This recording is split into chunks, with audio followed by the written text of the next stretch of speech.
اور سورہ الواقعہ میں ارشاد فرمایا اذا وقعت الواقعہ لیس لوقعتها کاذبہ، جس دن وہ قائم ہوگی تو پھر کوئی انکار نہیں کرے گا۔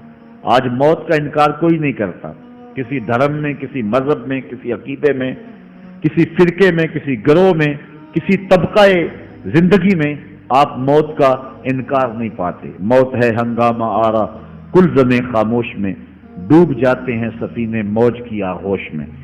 لیکن آج موت کا انکار نہیں ہوتا، قیامت کا انکار کرنے والے لوگ بہت سارے ہیں جو کہتے ہیں یہ دنیا سب کچھ ہے۔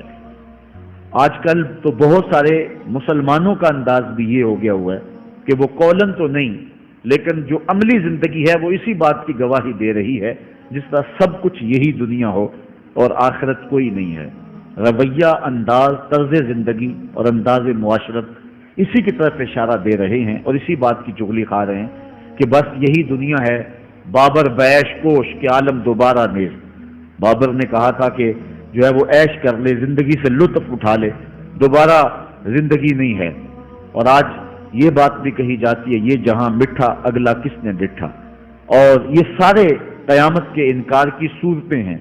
لیکن آج اگر کوئی مانتا یا نہیں مانتا، لیکن ایک وقت آئے گا پھر کوئی بھی انکار نہیں کر سکے گا۔ آج جو قیامت کے قیام پذیر ہونے کی تدہیق کرتا ہے اور دلائل دیتا ہے کہ یہ دن قائم نہیں ہوگا، قیامت کے دن وہ بھی انکار نہیں کر سکے گا، اس لیے کہ آنکھوں کے سامنے سب کچھ ہو جائے گا، جس طرح آج موت کا انکار نہیں ہوتا۔ تو ارشاد فرمایا جب وہ واقعہ پذیر ہو جائے گی پھر کوئی بھی اس کو جھٹلانے والا نہیں ہوگا۔ لیکن قیامت سے قبل کچھ واقعات ہوں گے جس سے لوگوں کو آگاہ کیا جائے گا کہ وہ قیامت کے آنے سے قبل اپنے اعمال سے توبہ کر لیں۔ آج تو توبہ کا دروازہ کھلا ہے، لیکن قرب قیامت میں سورج مغرب سے دوبارہ طلوع ہو جائے گا، جو ہی غروب ہوگا، غروب ہونے کے بعد دوبارہ طلوع ہو کے عصر کے وقت پہ آ جائے گا اور پھر اس کے بعد دوبارہ غروب ہو جائے گا۔ تو یہ قیامت سے 40 سال پہلے ہوگا، اس کے بعد توبہ کا دروازہ بند کر دیا جائے گا۔ اگر کوئی توبہ کرے گا بھی تو قبول نہیں ہوگی۔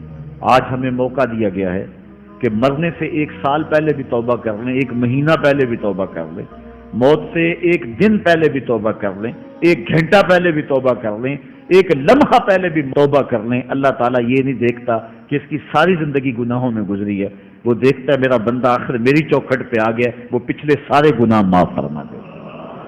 بلکہ حضور علیہ السلام نے صحابہ کو ایک مثال سے سمجھایا کہ ایک آدمی جنگل میں سفر کر رہا تھا اور اونٹ کے اوپر اس کا سامان بھی تھا، اس کی ضروریات زندگی بھی تھی، اس کا توشہ بھی تھا، کھانا پینا بھی تھا، خود بھی سوار تھا۔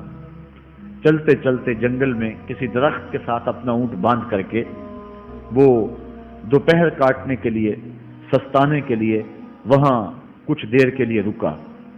نیند آئی، تھوڑی دیر کے بعد جب آنکھ کھلی تو کیا منظر دیکھتا ہے کہ اونٹ نہیں ہے، اس کے اوپر ہی اس کا سامان ہے، زیادہ سفر ہے۔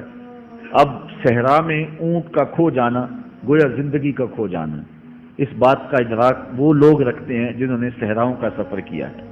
ہمارے اگر یہاں اس شہری آبادی میں، ہمارے اس ملک میں اگر کوئی شخص جو ہے وہ قافلے سے بچھڑ جائے، پیچھے رہ جائے تو وہ بات اور ہے۔ یہاں انسانی آبادی ہے اور جنگلوں میں، صحراؤں میں جہاں کئی 100 میل تک کوئی انسانی اور حیوانی آبادی نظر نہیں آتی، تو وہاں سواری کا اور توشہ سفر کا جو ہے وہ ہٹ جانا اور جدا ہو جانا اور گم جانا، یہ سیدھی سیدھی موت ہے۔ اب اس نے دائیں بائیں بھاگ کر کے دیکھا کہ اونٹ کہیں ملے، لیکن اونٹ نہیں ملا، تو وہ دوبارہ آ کے اس درخت کے ساتھ ٹیک لگا کے بیٹھ گیا موت کے انتظار میں کہ اب توشہ سفر بھی گیا، سامان سفر بھی گیا، سواری بھی گئی اور یہاں کوئی انسانی آبادی بھی نہیں ہے، تو اب موت کا ہی انتظار ہے۔ تو وہ موت کے انتظار میں بیٹھ گیا۔ اچانک اس کو نیند آ گئی، تھوڑی دیر کے بعد آنکھ کھلی تو اس نے کیا منظر دیکھا کہ اونٹ جو ہے وہ اس کے پاس کھڑا ہوا ہے اور ماں ساز و سامان کھڑا ہوا ہے۔ تو پھر اس کو اتنی خوشی ہوئی، اونٹ کیا ملا، زندگی مل گئی۔ اس نے کہا اللہم انت عبدی وانا ربک، اے اللہ تو میرا بندہ اور میں تیرا رب۔ کہنا اس نے یہ تھا اے اللہ میں تیرا بندہ اور تو میرا رب، لیکن فرحت و مسرت سے، وفور خوشی سے اس کی زبان بل کھا گئی، اسے خوشی میں ہوش ہی نہ رہا کہ میں کیا کہہ رہا ہوں۔ وہ کیا کسی نے کہا تھا کہ جب بھی تیری قربت کے امکان نظر آئے ہم اتنے خوش ہوئے کہ پریشان نظر آئے۔ یا وہ کسی نے کہا تھا کسی کے آنے سے ایسے ہوش اڑے ساقی کے، شراب سیخ پہ ڈالی اور بوتل میں کباب۔ تو کبھی ایسا بھی ہو جاتا ہے کہ انسان وفور مسرت کے اندر جو کہنا ہوتا ہے اس کے برعکس کوئی بات کہہ دیتا ہے، یہ اس کی خوشی کی انتہا کی کیفیت ہے۔ تو اس نے کہا اللہم انت عبدی وانا ربک، اے اللہ تو میرا بندہ اور جو ہے وہ میں تیرا رب۔ یہ جوش مسرت سے یہ بات اس کے منہ سے نکلی۔ حضور نے صحابہ کو فرمایا صحابہ بتاؤ اس بندے کو کتنی کو خوشی ہوئی ہے؟ صحابہ نے عرض کی حضور بہت زیادہ خوشی ہوئی ہے۔ تو حضور علیہ السلام نے فرمایا جب کوئی بندہ توبہ کر کے مالک کی دہلیز پہ پلٹ آتا ہے اللہ تعالیٰ اس سے بھی زیادہ خوش ہوتا ہے کہ یہ میرا بندہ میری دہلیز پہ آ گیا، یہ توبہ کے دروازے پہ آ گیا۔ تو اس لیے قیامت سے قبل توبہ کا دروازہ کھلا ہوا ہے، لیکن 40 سال قبل توبہ کا دروازہ بند ہوگا، سورج مغرب سے طلوع ہوگا۔ پھر کوئی توبہ کرنا چاہے گا بھی، بلکہ ہر کوئی توبہ کرنا چاہے گا، لیکن پھر توبہ جو ہے وہ قبول نہیں ہوگی۔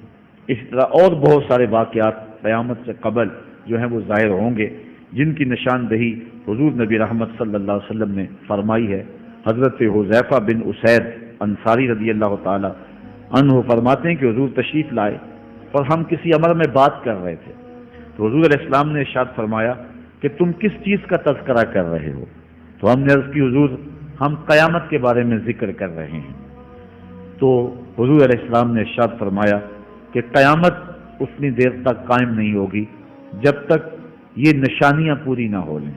ان میں سے ایک حضور نے دھوئیں کا ذکر فرمایا، دوسرا دجال کا تذکرہ کیا، تیسرا دعوت الارض یعنی یاجوج اور ماجوج کا تذکرہ کیا کہ وہ نکلیں گے، اس طرح سورج کا مغرب سے نکلنا اس کا ذکر کیا، حضرت عیسیٰ علیہ السلام کے نزول کا ذکر کیا۔ اسی طرح حضور علیہ السلام نے زمین کا 3 جگہوں سے بیٹھ جانے کا ذکر کیا، ایک مشرق میں، ایک مغرب میں اور ایک جزیرہ عرب میں، زمین دھنس جائے گی نیچے، اس کا ذکر کیا۔